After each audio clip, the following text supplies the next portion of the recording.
Bom dia! Hoje continuaremos com a aula de significação das palavras. Na aula passada, nós vimos o sentido denotativo da palavra queima e o sentido denotativo da palavra queima. Então, hoje nós veremos continuaremos com o gênero textual poema, ainda com o estudo da significação das palavras. Hoje, o poema de Eneida de Moraes, ela que foi uma escritora, uma jornalista, uma militante política, chegando a liderar greves lá durante o governo de Getúlio Vargas, ela lá por volta de no ano de 1930. Então, ela é uma pessoa muito conhecida, ela nasceu no ano de 1904 e viveu até 1971. Então, não é tão distante dos dias atuais, 71. Vejam o nome do poema Deslumbramento Tocantino, e é um fragmento. O que é um fragmento? É um pedaço pequeno de um poema. E aqui diz assim, o fragmento diz o seguinte, tem o título de Deslumbramento, no plural, Deslumbramentos Tocantinos. Uma canoa pequenina, bonitinha, pintadinha de verde. O seu nome era um sorriso. Vim beijar-te. E eu perguntei ao caboclo, que remava sorrindo, por que puseste este nome? E ele, orgulhoso, feliz, porque eu gosto de beijo e acho bonito. Então, o nome da canoa, Vim beijar-te, é uma expressão com sentido figurado, ou seja, um sentido conotativo. A palavra designa uma canoa. O seu nome era um sorriso. Então, o que quer dizer que era uma expressão de alegria. O nome da canoa era uma expressão de alegria, o seu nome era um sorriso. E ele disse que a canoa era pintadinha de verde, só que aqui no livro ela aparece de cor marrom. E nós vemos que quem fala, o interlocutor, pergunta por que puseste esse nome. Esse puseste está na segunda pessoa, do pronome tu, na segunda pessoa, e falando do dono da canoa. E ele responde, todo feliz, porque gosto de beijo e acho bonito. Então, o nome sorriso, para ele, é um gesto de amabilidade, de carinho que ele tem para com a sua canoa. Então, demonstra carinho, demonstra uma amizade especial. E agora nós vamos, isso é uma questão da página 44, para vocês estarem fazendo a atividade e enviar. Tem apenas, vocês vão estar respondendo da página 44 e 45, onde vocês vão, a gente vai estar explicando agora, e depois vocês vão responder e enviar para o Google Sala de Aula, pedindo para vocês nunca enviar para mim. Então, esse poema, vocês vão transcrever ele e mandar no Google Sala de Aula, na aula de produção textual. o estudo, vocês vão copiar esse fragmento e vão fazer também um pequeno, na produção textual, vocês vão fazer um pequeno poema relativo a uma coisa que vocês gostem, e vão criar um poema em cima de um brinquedo, de um aparelho de celular, de um brinquedo eletrônico que vocês tenham, que vai mostrar, que possa mostrar o deslumbramento de vocês possuir esse objeto. Então, agora vamos para ler o verbete. O que é um verbete? É um conjunto de acepções extraído do dicionário. Geralmente, nós vamos falar sobre o deslumbramento, a palavra deslumbramento. E,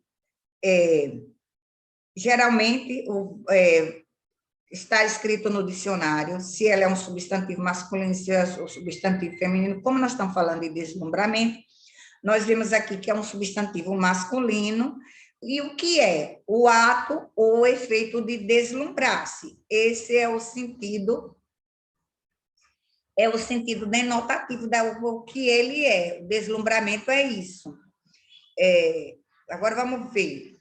No número 1, nós temos uma acepção. Temos aqui 3 acepções para a palavra deslumbramento. No número 1, turvação da vista causada por excesso de luz. No número 2, o estado de quem é dominado por admiração. E encantamento. No número 3, perturbação do entendimento, alucinação, obcecação. Então, vocês vão observando aí que ela tem 3 sentidos para a palavra. Cada número representa um significado diferente da palavra. No primeiro, nós vemos que é a turvação de vista causada por excesso de luz. Na acepção 2, é o estado de quem é dominado por admiração e encantamento. E no 3, perturbação do entendimento, alucinação, obcecação. Aí vem as perguntas. Qual das acepções explica o sentido da palavra no poema, da palavra deslumbramento? Acepção 2, já que é o estado de quem é dominado por uma admiração. Ou seja, mostra o eu poético admirando a beleza da cena de um homem com sua canoa. Na letra B, além do sentido literal, os dicionários também põem o sentido figurado das palavras, como o leitor indica aí nos verbetes. Que as acepções são introduzidas por abreviações F e G, quer dizer, sentido figurado. Vejam aí, tem a acepção 2 com sentido figurado e a acepção 3 com sentido figurado. Explique por que no poema a palavra sorriso tem sentido conotativo. No poema não está sendo usada como sentido de expressão facial, mas sim como sentido figurado, equivalente ao gesto de amabilidade e carinho, como eu falei. E na letra D, o que a escolha do nome da canoa sugere em relação entre o caboclo e o pequeno barco? Sugere realmente, certamente, essa relação de amizade, de afeto, de carinho que ele tem por o seu barco. Na letra E, diz, em algumas regiões do Brasil é comum o emprego do pronome tu, para se referir a um interlocutor. Isso ocorreu no poema, justifica a sua resposta. Sim, o tu apareceu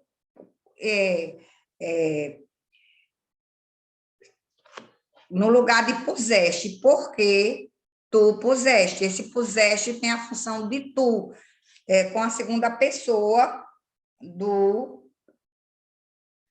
singular. O fizeste revela o uso é uma forma verbal e que vem revelando o uso da pessoa no singular, tu.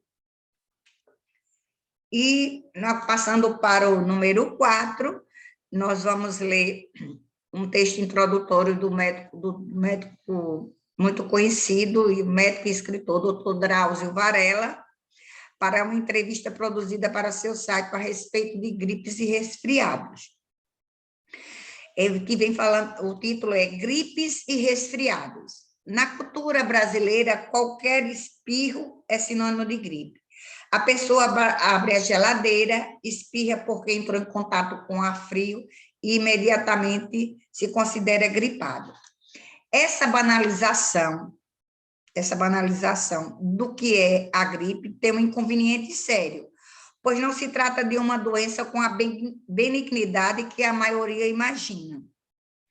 Em criança, pessoas idosas ou imunodeprimidas pode ser uma moléstia grave e até causar morte. Gripe e resfriados são doenças virais e vão muito além de um simples espirro. Embora sintomas sejam semelhantes, os da gripe são bem mais intensos. Há até uma regra prática para distinguir uma enfermidade da outra. Se a pessoa for trabalhar, apesar do nariz escorrendo, do peso na cabeça e da irritação na garganta, não está com gripe, está resfriado. A gripe derruba a pessoa, deixa de cama sem a menor condição de sair de casa e trabalhar. Então, vejam só, o que o doutor Drauzio Varela quer dizer ao explicar para os brasileiros que qualquer espirro é sinônimo de gripe, ele explica que os brasileiros confundem a presença de algum sintoma com o estado de gripal. Não é bem assim. Nem todo espirro é gripe.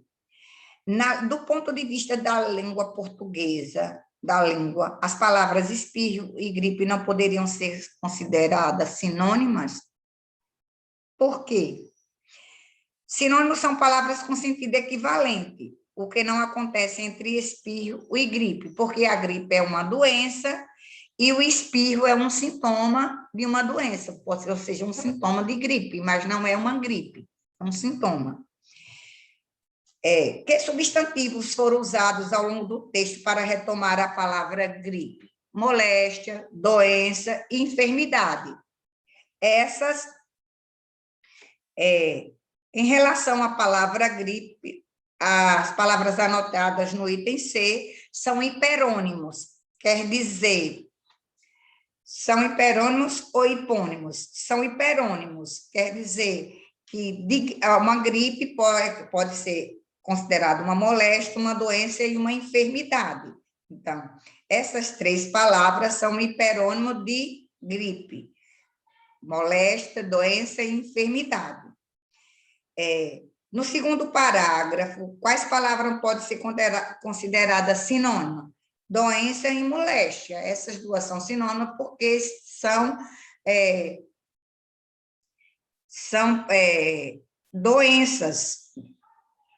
Tanto a moléstia é uma doença como a própria doença. Ambas são iguais. São palavras sinônimas, têm o mesmo significado. Qual é a vantagem de não usar sempre a mesma palavra em um texto? É evitar que o texto se torne repetitivo ou truncado, quando a repetição de termos prejudica a fluência e a progressão do texto. Então, aí nós temos um texto truncado. Então, devemos estar usando palavras sinônimas ou hiperônimas para poder o texto não ficar repetitivo. E o que é uma pessoa imunodeprimida? Porque no texto falou, imunodeprimida é que não apresentam reações normais de defesa do organismo. Então, nós não poderemos... aqui eu vou fazer um alerta, que não podemos ficar na internet procurando ver coisas sobre doença, porque muitas vezes na internet mostra que uma doença é menos grave, quando na verdade ela é muito grave e ela ameniza a situação, e às vezes uma doença é menos grave e você passa a ter medo, passa a se preocupar a partir do momento que você vai na internet e consulta sobre determinada doença. Às vezes ela pode ser uma doença perigosa na internet dizer que não, e às vezes você tem uma doença leve e às vezes a internet diz que ela é perigosa. Então, no caso de ficar doente, devemos procurar o profissional de saúde indicado e para receber um diagnóstico através de exames, né? Você nunca deve substituir a avaliação de um profissional por uma coisa que você encontrou na internet. E muitas vezes a internet são informações corretas, outras vezes não. Então, nós vimos que hiperônimos tem o sentido mais amplo no texto. Aqui nós vimos que a palavra gripe é uma moléstia, é uma doença e é uma enfermidade, e no caso são hiperônimos da palavra gripe. E no segundo parágrafo nós vimos que tem palavras sinônimas, que é doença e moléstia, que são palavras sinônimas, e outras palavras, a gente lembra aqui da aula passada, onde nós vimos que um animal pode ser um cão, um cachorro, e também usamos a palavra dog para designar um cachorro, uma palavra de língua inglesa. E, por exemplo, doença pode ser uma gripe, um sarampo, uma catapora. No caso, aqui a gripe, nós temos os hiperônimos de gripe, que molesta doenças e enfermidades. Então, são vários tipos. Então, essa foi a nossa aula de hoje sobre a significação das palavras a partir do poema Deslumbramento Tocantino e também do texto do escritor e doutor Drauzio Varela, e nós passamos a conhecer algumas informações sobre hiperônimos e sinônimos. Que vocês possam guardar essas informações e até a próxima aula.